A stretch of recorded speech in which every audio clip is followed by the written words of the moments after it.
kita lanjutkan pembahasan tafsir kita di surat Al-Haqqah. Kita masuk di ayat ke-19. Ayat 19 sampai ayat 37.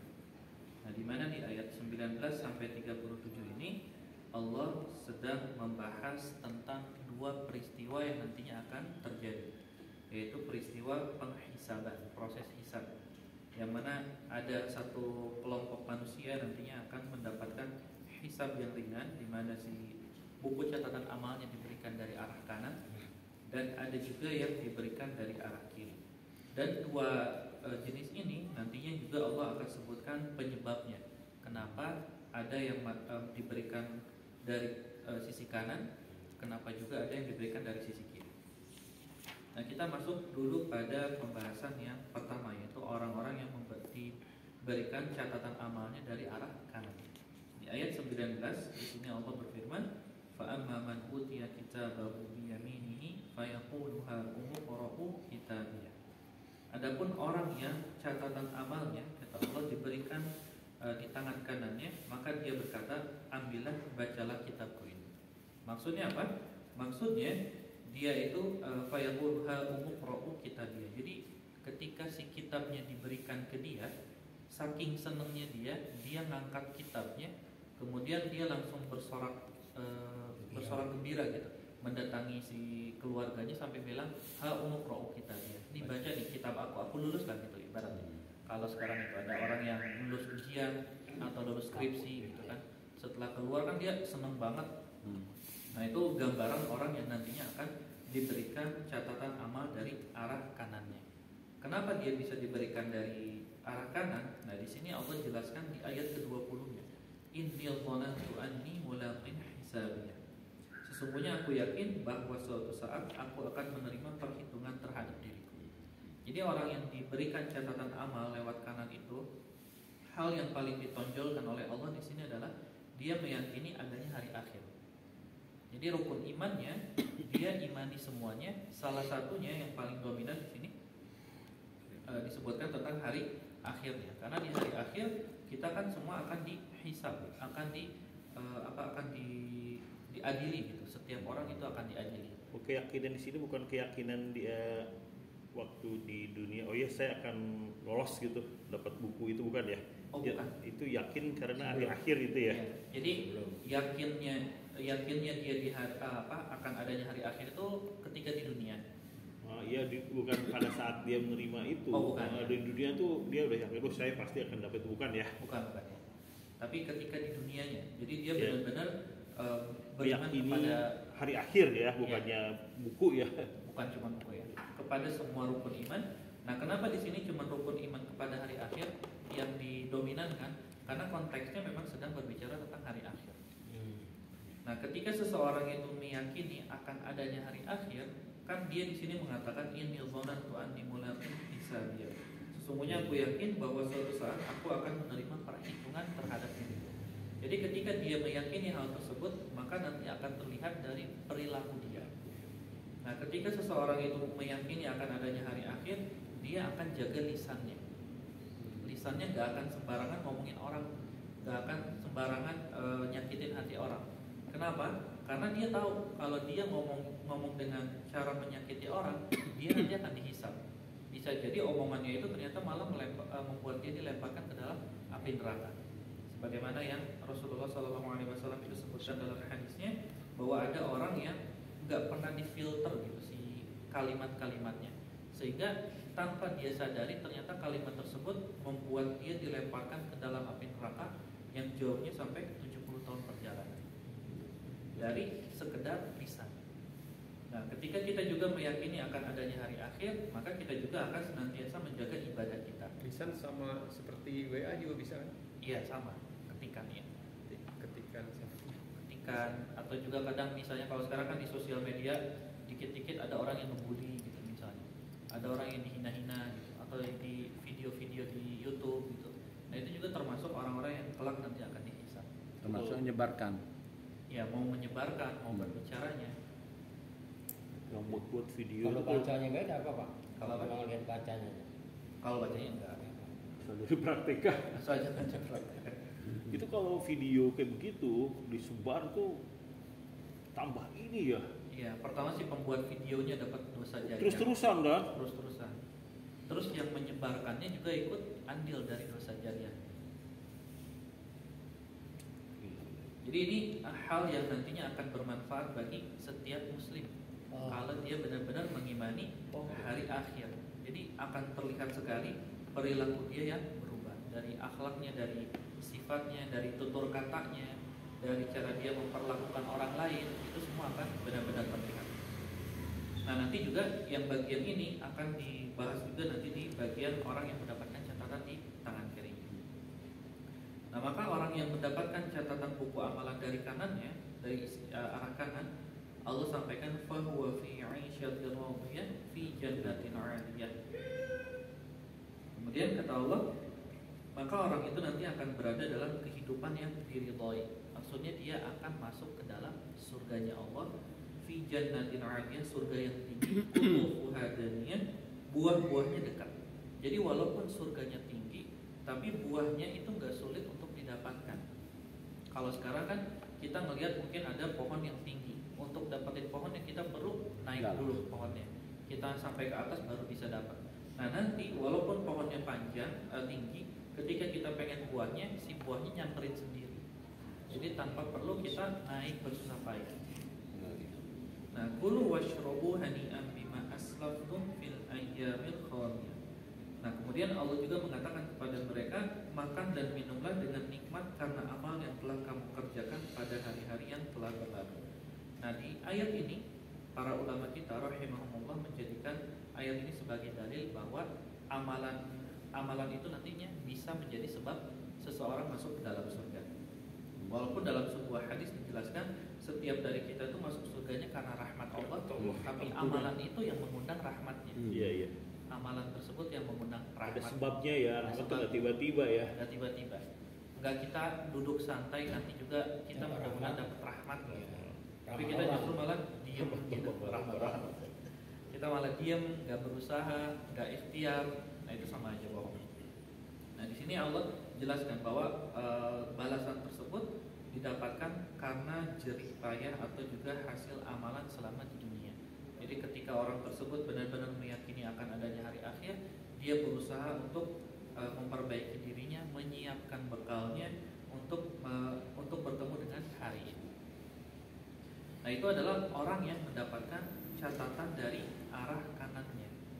Nah, kemudian jenis yang kedua, ini orang yang diberikan catatan di arah kirinya. Wa amma man utiya kitabahu bishimalihi fayaqulu ya laitani lam uta kitabiyah. Kemudian di ayat ke-25, dan adapun orang yang kitabnya diberikan dari tangan kirinya, maka dia berkata, alangkah baiknya jika kitabku ini tidak diberikan kepadaku.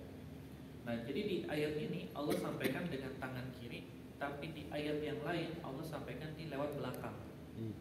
Lewat belakangnya. Nah, gimana cara kita menggabungkan dua ayat ini yang kayak bertentangan? Nah, para ulama kita rahimahullah menjelaskan, jadi maksud ayat ini dan ayat yang di belakang, jadi si orang yang mendapatkan catatan ini tuh tangannya nanti dipatahin, kemudian dimasukin ke dadanya, ditembus, dibikin tembus gitu. Jadi dia ngambil tangan kirinya dipatahin, tangan kiri dipatahin terus dibuat tembus ke dadanya, terus dia ngambil dari belakang kayak gini. Jadi bukan kayak gini, tapi dipatahin dulu supaya bisa dimasukin. Jadi kayak dipaksa gitu. Itu yang dari belakang Tat ya? Itu yang dari belakang. Jadi itu gambaran ketika orang yang mendapatkan catatan amalnya dari sisi ini, dari sisi kiri, karena kirinya dipatahin terus dimasukin ke belakang. Bukan langsung dikasih dari kiri enggak? Oh, ini dari kiri enggak. Patahin dulu kalau ngambil. Iya, patahin, kemudian dibalikin ke belakang. Coba praktekkan itu tangannya patahin tuh. Jangan. Asam urat aja udah nggak bisa jalan Pak, patahin. Asam urat tuh Pak Indra tuh. Nah, kemudian setelah dia mendapatkan catatan dari tangan kirinya, dia akan berkata, ya laitani lam uta kitabiyah. Alangkah baiknya jika kitabku ini tidak diberikan kepadaku. Kenapa dia berkata seperti itu? Karena dia tahu kalau catatan dari sisi kiri ini pasti dapat kecelakaan. Jadi dia tuh sebenarnya udah meyakini hal tersebut, cuman dulunya dia tidak mau mempersiapkan menyiapkan hal tersebut. Sehingga ketika datangnya hari tersebut, nah dia sudah terlanjur menyesal. Walam adri ma hisabiyah, sehingga aku tidak mengetahui bagaimana perhitungan. Ya laita kanatil qadiyah. Wahai kiranya kematian itulah yang menyudahi segala sesuatu. Jadi di sini orang tersebut berangan-angan untuk mati. Kalau di dunia kan angan-angan mati itu dia nggak mau. Tapi kalau di sini nanti ketika dia diberikan catatan dari arah kirinya, kematian itu adalah angan-angan yang dia inginkan. Kenapa? Karena kalau nggak mati, dia tahu setelah ini tuh akan disiksa, dan disiksanya mungkin akan selamanya. Makanya dia di sini berharap untuk mati, tapi Allah tidak akan mengabulkan permintaan, karena dia akan terus hidup abadi di neraka. Untuk orang yang kafir tentu dan orang munafik. Tapi kalau orang beriman, dia mungkin akan sebentar di sana, tapi sebentarnya juga bukan pakai hitungan manusia. Celup dulu. Ya. Ma'agna 'anni maliyah. Nah, kemudian dia juga di sini mengatakan ma'agna 'anni maliyah. Hartaku sama sekali tidak berguna.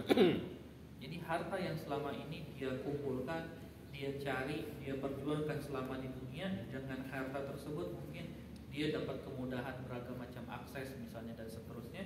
Tapi ternyata di hari tersebut hartanya tidak bisa membantunya sama sekali.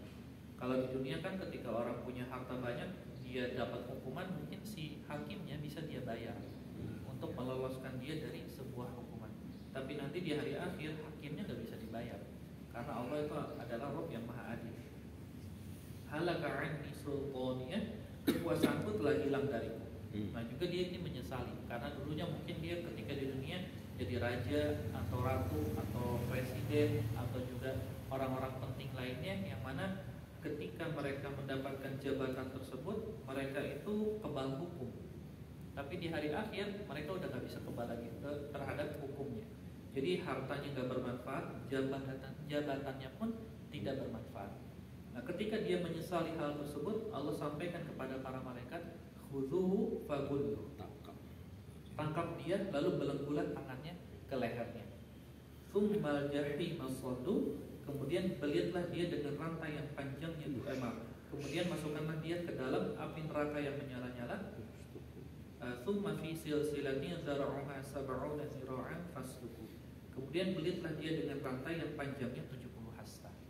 Nah, 70 hasta ini para ulama kita rahimahullah itu berbeda pendapat. Apakah ukurannya seukuran manusia, maksudnya hitungan-hitungan kita 70 hasta itu, atau ukuran yang memang di luar nalar kita. Dan proses membelitnya itu juga para ulama berbeda pendapat. Ada yang mengatakan belitnya itu ya dibelit kayak di putar-putar gitu. Ada juga yang mengatakan kalau si besi yang panasnya itu nanti akan dimasukkan lewat buburnya, kemudian keluar lewat mulutnya. Jadi langsung dia diseret pada saat itu. Dimana si rantainya kalau nyentuh kulit itu kulit langsung terbakar. Nah, ini begitu dahsyatnya siksaan yang nantinya akan mereka dapatkan. Nah, tapi di sini juga Allah sebutkan alasannya kenapa mereka itu mendapatkan siksa seperti ini. Ada dua sebabnya. Sebab pertama, innahu kana la yu'minu billahil 'azim. Sebab pertama di ayat 33-nya, sesungguhnya dia itu orang yang tidak mau beriman kepada Allah. Jadi kalau orang kafir ketika dia ditawari untuk masuk ke dalam Islam, dia didakwahi dengan beragam macam cara dakwah, dia tetap menolak, dia tidak mau masuk ke dalam Islam. Akhirnya ketika mereka itu mati, nah mereka mendapatkan sebab yang pertama ini, mereka tidak beriman kepada Allah. Makanya orang-orang kafir itu kenapa mereka kekal? Karena mereka tidak memenuhi syaratnya, mereka tidak mau beriman. Sedangkan kan dalam segala sesuatu itu ada aturannya. Kayak kita masuk ke sekolah, pengen ikut ujiannya kan harus daftar dulu. Nggak mungkin kita nggak daftar tiba-tiba ikut ujian dapat ijazah. Begitupun dalam masuk surga, ada juga syarat-syaratnya. Kita harus beriman dulu kepada Allah, beramal solih, mengamalkannya. Nah itu akan masuk nantinya insya Allah ke dalam surga. Ini sebab pertama kenapa mereka diberikan catatan dari arah kiri. Sebab yang kedua, wala yahuddu ala ta'amil miskin. Dan dia juga tidak mendorong orang lain untuk memberi makan orang miskin. Jadi ini mendorong untuk memberi makan orang miskin itu salah satu contoh, tapi contoh ini bisa kita terapkan juga dalam hal lain. Dalam artian dia tidak pernah mau membantu orang lain. Jadi bukan cuma memberi makan, tapi membantu orang lain yang kesulitan dia tidak mau. Jadi terus dia juga abai gitu kepada orang lain, dia juga pelit kepada orang lain. Nah di sini kalau kita perhatikan dua sebab ini, sebab pertama itu kan hubungan manusia dengan rohnya, yang kedua hubungan manusia sesama manusia. Jadi dua hal ini tuh harus kita perhatikan dalam beramal soleh. Jangan cuma kita fokus mengerjakan sholat, puasa banyak, umroh berkali-kali, haji mungkin juga lebih dari sekali, zakat terus kita keluarkan, tapi ternyata tetangga kita ada yang kelaparan, kita abai. Kita tahu tapi kita abai. Kita tahu tapi kita nggak mau berusaha menolongnya. Apalagi kalau misalnya kita punya jabatan RT atau RW kan itu bisa aksesnya bisa lebih mudah lagi. Dalam artian mudah itu kita bisa apa ya? Bisa mendatangi dia, kemudian kita tanya kebutuhannya kayak gimana, supaya apa? Supaya kita bisa mengawasi itu semua. Jangan sampai orang-orang yang di bawah naungan kita justru malah mereka kelaparan. Yang di depan kita dulu ya. Iya, yang sekitar kita aja kita dulu, jangan dulu ke yang lain. Kalau misalnya kita mampu ke yang lain, tapi juga yang ini nggak kita lupakan, ya itu juga baik. Ya ring satu. Tapi ukurannya seberapa banyak itu? Seberapa banyak makan? Maksudnya mengasihnya yang paling dekat itu. Satu porsi makanan yang mengenyangkan gitu. Kalau rutin yang mungkin tiap bulan dia yang harus kita support gitu gimana ya? Support dalam bentuk uang atau Iya. dalam bentuk apa? Iya, dana aku mau makanan kan nggak masalah itu kan ya. Nggak masalah. Jadi kalau memberi support itu nggak mesti harus uangnya. Bisa juga kita kasih sembakonya misalnya. Iya, iya. Jadi dia udah nggak perlu mikirin lagi bahan makanan gitu. Bahan makanannya alhamdulillah terjamin ada terus gitu. Tapi kan kita di komplek ini kan nggak terlalu. Siapa? Nah, sekomplek jarang tinggal. Atau siapa Bapak?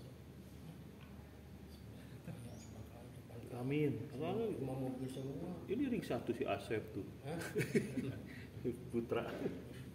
Kalau tinggal di kampung ya mungkin Istrinya ring satu itu tidak hanya tetangga kan yang mohon dikoreksi kalau memang yang berinteraksi dengan kita kan ya tiap hari kita kelihatan gitu ya satpam gitu. Bisa satpam, iya bisa. Ya. Kalau yang kesini misalnya mohon maaf kayak pemulungnya, Ya. marbot, Marbot itu dia orang-orang sekitar benar. yang kita perlu bantu, atau saudara kita. Walaupun saudara kita misalnya kita di Bogor, dia di Sumatera misalnya, itu juga perlu kita tanya kabarnya gimana. Iya. Jangan sampai kita di sini ternyata lagi asik makan enak, ternyata dia di sana udah 2 hari kelaparan. Kalau saudara kita anaknya sukses, ibunya nggak kerja, tetap kita support nggak apa-apa kan itu ya? Nggak apa-apa. Pak Sarip itu banyak. RT nambah Iya. banyak. Pak Sarip. Di bawah RT. Anaknya kita bantu dengan uang pendidikan Pak itu. Iya, bagus. Ibunya jangan Pak. Memang di sana RT 6 itu memang rata-rata dia kerja tapi tukang Pak, kebanyakan. Tapi dia bukan pengangguran Pak, banyak yang tidak pengangguran. Alhamdulillah. Intinya mereka selalu berikhtiar. Ada ikhtiar, tapi anak sekolah kita kita bantu dari sini. Itu yang ring satu itu ya Pak, yang Nah, gitu ya. itu juga bisa seperti itu. Iya. Kita berusaha untuk membantu mereka. Karena kebanyakan orang itu kadang dia fokusnya memperbaiki hubungan kepada Allah. Iya. Tapi di samping hubungan manusianya, dia justru cuek. Ketika dia misalnya dia tahu nih orang di samping atau tetangganya itu sebetulnya orang yang sering berhutang gitu. Berhutangnya itu bukan karena dia hobi berhutang, tapi karena emang benar-benar lagi kekurangan dan dia sulit untuk mencari kerja misalnya. Nah kita tahu tapi kita nggak berusaha membantu. Itu bisa jadi masuk ke dalam hal ini. Jadi kita harus terus memperhatikan nih kondisi-kondisi orang-orang terdekat kita. Kami tunggu terus Dari sini. tunggu Nah, lagi. kemudian di ayat 35-nya, falaisa lahul yauma hahuna hamim, maka pada hari ini di sini tidak ada seorang teman pun baginya. Nah, mungkin ketika di dunia dia punya banyak teman, dia punya banyak relasi yang kalau dia hubungin temannya, dia akan dibantu. Minta tolong. Ya, minta tolong dia akan dibantu. Tapi pada hari itu teman-temannya pun nggak akan bisa membantu, relasinya nggak akan bisa membantu, karena bisa jadi ternyata sama-sama kafir, sama-sama disiksa. Kemudian walau ta'amun illa min rislin, Nah, kemudian di sini Allah sampaikan juga bagaimana bentuk makanan dia. Nanah ya. Dan tidak ada makanan baginya kecuali dari darah dan nanah. Jadi nanahnya itu yang keluar dari mereka sendiri. Nah, itu Dimakan yang lagi sama dia. dimakan lagi. Muntahannya, darahnya, nanahnya itu Masya semua akan jadi makanan dia sehari-hari. Kita aja kan di sini kalau melihat nanah mungkin udah jijik banget, Iya. apalagi ketika di hari itu, di mana orang tersebut ternyata memakannya, meminumnya. Nah, sampai para ulama menjelaskan tentang sifat nanahnya itu baunya menyengat sekali, menjijikan dan kayak gitu lah, nggak bisa Jadi dibayangkan. sekarang aja kalau kita ini jangan lupa bisul aja kita kan udah jijik juga. Iya, udah jijik. Nah, la ya'kuluhu illa al-khati'un. Tidak ada yang memakannya kecuali orang-orang yang berdosa. Nah, khati'un jadi dalam bahasa Arab itu ada khati'un, ada mukhti'un. Yang satu khati'un, kha-nya panjang, yang satu mukhti'un pakai mim, mukhti'un. Bedanya apa? Kalau mukhti'un itu adalah orang yang melakukan dosa, sama-sama berbuat salah, cuman bedanya mukhti'un itu orang yang melakukan salah tapi tanpa sengaja, nggak sengaja gitu. Tapi kalau khati'un dia melakukan salah dengan sengaja. Nah, balasan untuk yang tadi kita sebutkan dari ayat sebelum-sebelumnya itu ternyata diberikan kepada orang yang khati'un, orang yang sengaja berbuat dosa. Kayak orang-orang kafir itu kan mereka sengaja tidak mau beriman kepada Allah, mereka sengaja melakukan beragam macam dosa, mereka sengaja berzina, mereka sengaja judi dan seterusnya. Makanya itulah yang menyebabkan mereka juga akhirnya masuk neraka. Begitupun orang muslim yang hidupnya sehari-hari dipenuhi dengan dosa, dia sengaja melakukan zina, dia dengan sadar melakukan zina, melakukan judi, melakukan kayak pembunuhan, apalagi sekarang lagi marak-maraknya kasus-kasus yang seperti itu. Nah, itu kan mereka lakukan dengan kesadaran dia sendiri. Itu sebabnya juga nantinya mereka akan disiksa dengan siksaan yang seperti ini kurang lebih. Mudah-mudahan kita termasuk yang dari golongan kanan itu. Pak Ustaz, ini kan dua sisi ya. Belakang juga bisa, dari depan, di belakang itu kiri kanan. Nah, yang kanan ini atau yang kiri kan semua dosa itu bisa masuk neraka dulu. Semua dosa itu kan Semua kesalahan kita kan harus dibersihkan dulu, saudara. Tapi di sini langsung bisa masuk surga. Ini ada beberapa ayat itu. Kemudian ada juga di terima sebelah kanan itu ada akan mempermudah perhitungan. Nah, ini saya belum bisa nangkap, Ustaz. Artinya kok bisa satu statement semua dosa kita tuh harus di azab dulu. Berarti nggak ada yang langsung, sedangkan di sini begitu terima sebelah kanan langsung fi jannatin aliyah. Gimana Pak pengertiannya Pak? Terima kasih sekali. yang seperti ini, ketika kita menemukan ayat seperti ini, kita tidak bisa mengambil cuma satu ayat.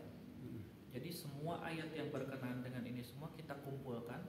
Nah, ketika kita kumpulkan nanti kita akan tahu runtutan ceritanya jadi seperti apa. Contoh misalnya ketika kita berbicara dari hari kiamat dulu deh. Di satu ayat berbicara tentang nanti si langitnya akan terbelah. Tapi di ayat lain langitnya akan digulung. Nah, ternyata ketika kita kumpulkan itu semua nanti ada urutannya ternyata. Yang mana yang pertama terbelah dulu, kemudian hancur, diambil, digulung dan seterusnya. Nah, begitupun dengan kejadian-kejadian yang nantinya akan terjadi di hari akhir. Jadi orang yang mendapatkan catatan dari sisi kanannya, pertama, kalau kita ambil di ayat yang lain, nanti hisabnya dimudahkan. Nah, ketika hisabnya dimudahkan, dia juga nantinya akan mengalami bisa jadi dosa-dosa yang dulunya dia lakukan juga Allah ampuni. Karena nanti kita lihat lagi dalil yang lain, misalnya kayak dalam sebuah hadis, nanti itu ada seorang hamba yang langsung dihisab oleh Allah. Kemudian nanti Allah ini akan bertanya kepada hamba tersebut, kamu dulu pernah melakukan ini. Jadi semua dosanya disebutkan oleh Allah. Kemudian si hamba ini tertunduk, dia mengakui itu semua dan kata Allah, hari ini saya ampuni semua dosa kamu. Maka dia nanti akan masuk surga. Nah, jadi itu runtutannya juga. Nah, ketika kita gabungkan berarti nanti akan terjadi yang dapat dari sisi kanan. Pertama, hisabnya akan dimudahkan. Kemudian ketika hisabnya dimudahkan, ternyata Allah malah ampuni dia. Nah, ketika Allah ampuni dia, nanti dia akan dimudahkan melewati jembatan Shiratal Mustaqim. Akhirnya dia dimasukkan ke dalam surga. Ini kalau di surat Al-Isra juga ada ya. Banyak.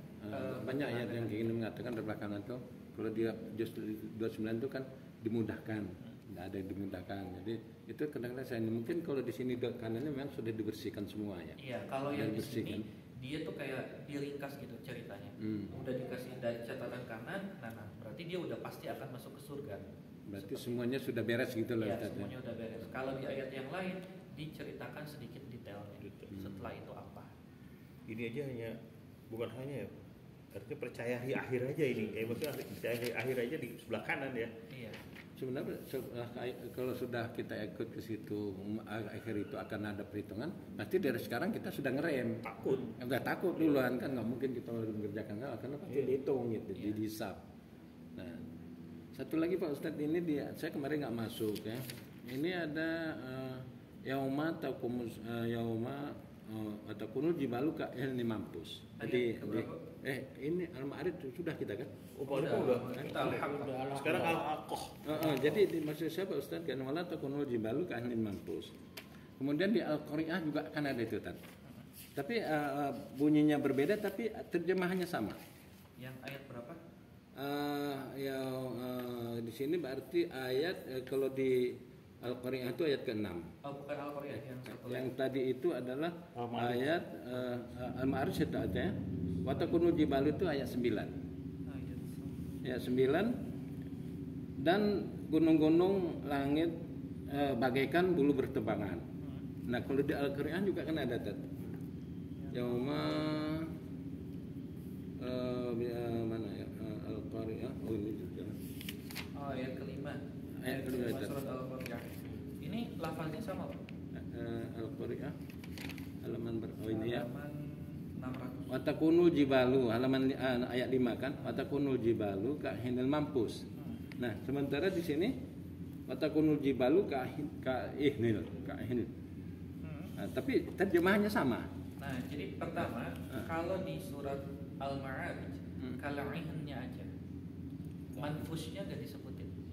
Tapi kalau di surat Al-Qari'ah, al-manfush disebutin. Mampusnya Ya, disebut. al-manfush itu berterbangan. Kalau al-ain ini si bagian kayak bulunya. Oh. Jadi kalau di sini di surat Al-Ma'arij, wa takunul jibalu kal'ain, dan gunung-gunung itu bagaikan bulu. Bagaikan Nah, di sini bulu. kan masih mungkin belum terlalu lengkap bagikan bulunya seperti apa. Nah, ternyata Allah lengkapi ceritanya di surat Al-Qari'ah, wa takunul jibalu kal'ainil manfush. Berterbangan. Nah, manfushnya itu berterbangan, jadi kayak dicabut terus ditiup gitu kan, itu berterbangan. Jadi ada tambahan lafaz. Memang berkait-kait ya tadi Iya. ayatnya. Saling melengkapi satu sama lain ayatnya. Banyak ya. Kemarin ada di bawah Ayat juga dan ini Tad, terus tentang kiamat ya. Iya. dikaitkannya ke surat ini tuh. Al-Hajj apa ya? Bahwa satu kalau datang kiamat itu orang yang sedang menyusuin aja dilempar anaknya kira-kira gitu. Di surat apa itu? Al-Hajj mungkin Tad, ya. Di awalnya sekali. Lafaz ayatnya apa? Nggak apa saya anunya. Di Al-Hajj Tad. Al-Hajj. Karena yang terbayang di saya malah surat Abasa. Iya, benar. Abasa ada juga kayaknya. Al-Hajj surat juz berapa Tad? Al-Hajj. Haji. Ingatlah pada ini Tad ayat 2-nya Al-Hajj Tad. Ayat 2-nya. Ingatlah pada hari itu pada ketika kamu melihatnya gunung-gunung itu. Semua perempuan-perempuan yang menyusui. Ini kan waktu kiamat juga nih Tad kan? Itu proses ketika kiamat terjadi. Nah, tapi berkaitan juga di sana nih ya. Kalau di sana tadi udah terjadi ini prosesnya. Iya. Tapi pada saat Kalau yang tadi di surat Al-Qari'ah itu menjelaskan tentang proses kiamat yang terjadi di alamnya, kayak gunungnya nanti kayak gimana hancur. Kalau yang itu proses manusianya, keadaan manusianya nanti kayak gimana. Masya Allah. Jadi yang menyusui itu anaknya akan lalai terhadap anaknya yang disusuinya. Dan setiap perempuan yang hamil akan keguguran. Iya, Saking takut. takutnya. Pada saat ini kita kan nggak ada lagi ya Tete, orang beriman Udah nggak ada lagi ya. Iya, sudah meninggal semua. Tinggal orang yang paling buruk yang nanti akan menyaksikan hari kiamat. Terus yang di ayat ini kalau dikatakan tidak bisa nggak tahu itu kan nggak bisa lagi sebenarnya Ustaz ya. Di sini tadi karena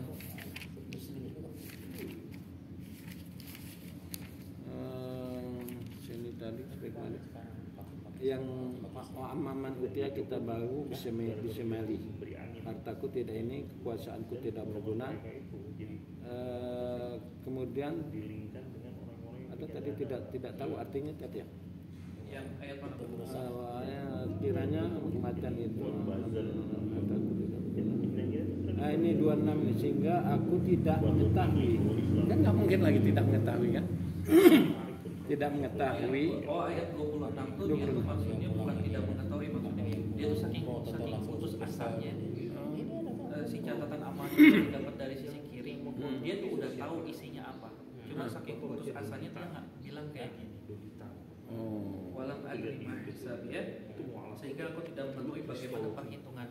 Maksudnya saking dia itu putus asa karena dia tahu catatannya dari arah kiri, nah sehingga dia mengatakan perkataan seperti itu, kemudian dilanjutkan dia laitaha kanatil qadiyah.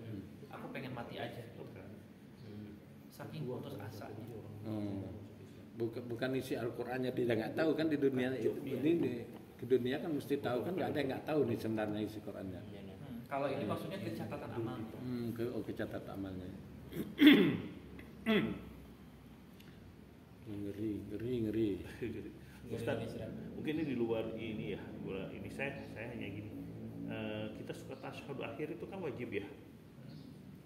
Saya belum tahu itu wajib, terus bacaannya kenapa dipilih bacaan itu gitu. Maksud bacaannya at-tahiyatul mubarakatus shalawatut thayyibatul lillah gitu, supaya kita baca itu meresapi gitu kan selama ini. Ini asal usulnya apa kok dipakai bacaan itu tahiyat akhir?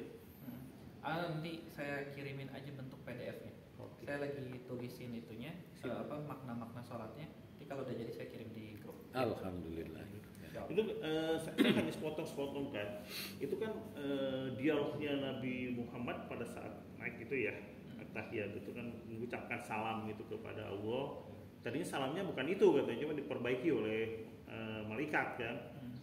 Bukan, kalau ke Allah tuh salamnya kan ini gini nih, makanya tahiyatul mubarakatus shalawatut thayyibatul lillah gitu kan, baru dijawab assalamualaikum ayuhan nabi. Itu ucapan Allah kan, assalamualaikum ayuhan nabi wa rahmatullahi wa barakatuh. Assalamu alaina ya, Allah kita salam ke kita juga baru gitu. Saya pengen itu aja. Itu asal-usulnya apa gitu, biar saya tahu ini rohnya gitu. Ya, nanti insya Allah ya. Saya sampaikan di situ. Ya, amin. Terima kasih Ustaz. Satu lagi bisa nggak ada nggak kumpulan Pak Ustadznya kenikmatan surga tapi terkumpul dalam satu buku umpamanya atau satu tulisan? Ada. Ini udah diterjemahin. Ini karya guru saya namanya Syekh Wahid. Rasulullah bercerita tentang surga dan neraka. Nah, coba deh itu sudah terjemahan Indonesia. Udah. Kemarin saya lihat ternyata udah ada yang terjemahin. Biar semangat juga kita kan, semangat dan takut. Bukan semangat ibadah. Ibadahnya kita semangat. Iya, itu adalah semangat itu. Tapi begitu lihat ke kiri kan, ngeri juga gitu kan. Oh enak gitu. Jadi ada enak ada ininya. Itu surga dan nerakanya. Itu sahih anunya semua kumpul di dalam tadi. Semuanya insya Allah sahih. Jadi mengenai ini, mengenai harta, ada itu bagus tuh magfirah itu. Jangan dikatakan harta itu tidak berguna, tapi manfaatkan lagi hidup untuk akhirat. Nah, itu yang sering dikupasnya di sana Tat. Iya, betul. Kayak kemarin saya pergi juga satu hari itu. Ya itu aja anunya dia. Bagaimana mencapai husnul khatimah. Jadi harta itu bukan nggak berguna, memang kita disuruh kaya malah. Iya, tapi dengan kaya itu jangan kita menjadi kikir. Seperti apa di syarat apa itu yang wa iza masaus khairu manu'a. Nah itu jangan ke situ kita kan. Jadi ini dibawa. Jadi ketika dia menerangkan ini kan, dia bawa tas kosong, koper kosong. Kalian itu mau pergi ke neraka sana, ke surga. Tas yang kalian bawa itu kosong. Artinya harta itu nggak dibawa. Sebenarnya harta bisa dibawa. Nah, emang kita nggak sadar sekarang ini tiba-tiba gitu kan. Harta itu Pak Rahim kan. Harta itu bisa dibawa ke akhirat. Tergantung kita bagaimana di dunianya. Dalam bentuk amalan. Untuk amalan dia. Jadi dikonversi nilainya itu dari uang ini menjadi amalan akhirat. Itu Saya baru. kan dapat amal baru diambil orang. Itu kan Ambil dinamakan saya. berniaga dengan Allah itu kan. Kita yang di bawah itu kan yang kita ya istilahnya yang real aja, yang seperti kita bersedekah. Itu udah jadi Pak. Berarti udah kita kupersin ya dunia Harta dan akhirat. yang benar-benar kita punya yang itu. Iya, iya.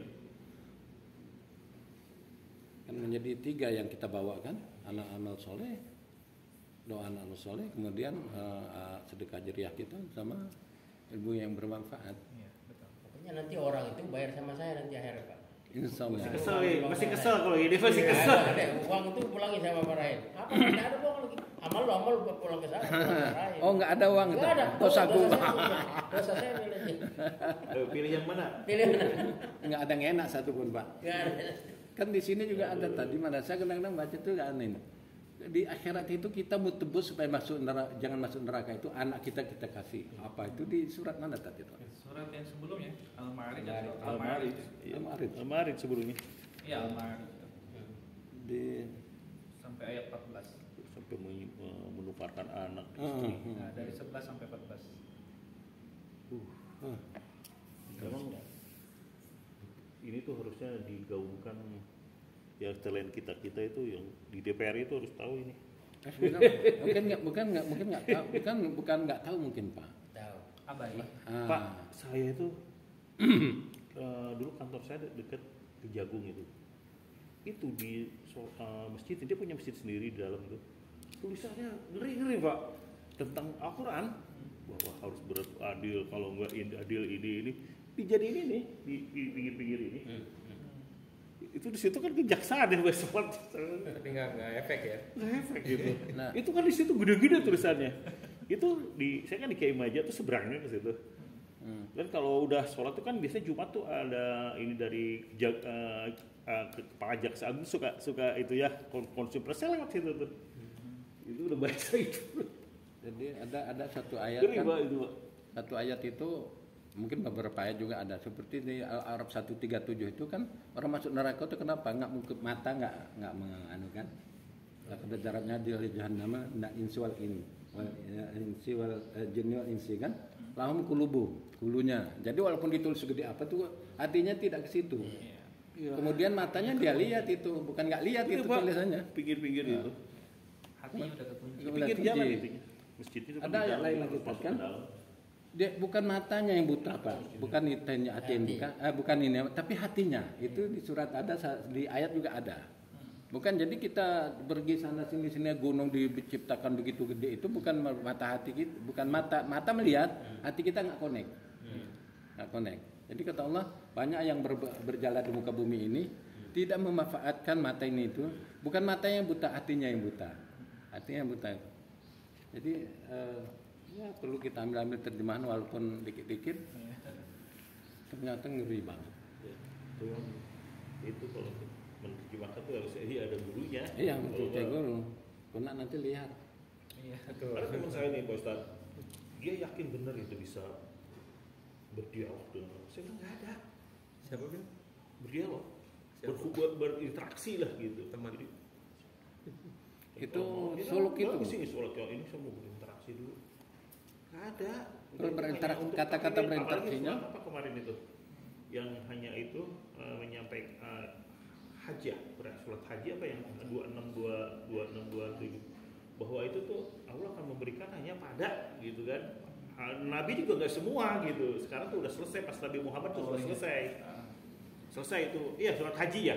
Surat haji itu udah selesai. Tapi ya kan dia. Kalau masalah dialognya mungkin benar, tapi dia bisa berdialog itu. Iya. Dia berdialog itu enggak. Enggak ini juga enggak ada kan dialog itu. Udah kita sholat ya udah gitu ber ini percaya mungkin. Mungkin pengertian mungkin Mbak ini. Kan setiap ayat Al-Fatihah itu dibacakan kan Allah menjawab. Itu Iya. sahih enggak, Pak? Itu sahih. Nah, berarti kan kalau kata berdialog itu kemungkinan ada benarnya. Tetapi kalau dia bisa dialog langsung itu ya mungkin ini. Yang dimaksud Pak Syarif itu bukan Kayak wangsit surat gitu, Al-Fatihah, Pak. tapi beliau itu salah memahami dalam terjemahannya. Jadi kayak misalnya di terjemahannya itu mengatakan sebenarnya ayat itu lagi berbicara kepada Nabi. Cuman dia seolah-olah menafsirkan ayat itu juga Bisa, berbicara. bisa. Dan itu di kalau kita baca Al-Fatihah itu berdialog, oh Allah menjawab ya, gitu ya. Dia tuh malam sholat gitu, saya mau berinteraksi dengan Allah. Oh saya dapat ini loh dari Allah gitu. Nah, ya, wangsit lah kau. Nggak bilang udah tutup buku Pak dengan Nabi Muhammad. Iya itu kan surat haji kemarin yang ayat pertama ya Pak, kalau nggak salah ya, haji bahwa turun haji apa surat apa kemarin? Kalau nggak salah. Ya bahwa itu pada saat Nabi waktu itu Ustaz jelaskan kewajiban sholat aja belum. Sholat jin. Kemarin saya ingat jin itu kalau nggak sholat pertama bahwa perintah sholat aja belum ada gitu. Itu waktu itu apa sih Nabi sholat itu bukan sholat iya. Yang jin yang ngedengerin. Jin ngedengerin itu selesai kan, yang melempar gitu kan udah selesai, itu nggak ada lagi. Saya tadi agak terheran sedikit kok sampai surat jin kok sudah masuk surat Al-Hajj. Ya jin bukan haji, jin. Ini kapan? Surat jin kemarin surat jin yang Nabi itu. Ya. Saya pernah baca di sini tapi yang jahim itu, neraka itu dikaitkan dengan abadanya dan 4 tempat. Anda ada apaan? Surat jin itu diantaranya surat jin ini bahwa setelah neraka itu ada biasanya pihak saja. Kalau surga banyak pihak abada, tapi kalau yang mengenai neraka abada itu saya baca itu ada 4 tempat. Ada Pak Ustaz ini. Contoh di sini Qul innama a'budu rabbi, ada di surat jin tak ada. Ada abada di ujungnya. Qul innama a'budu rabbi al-syiriku.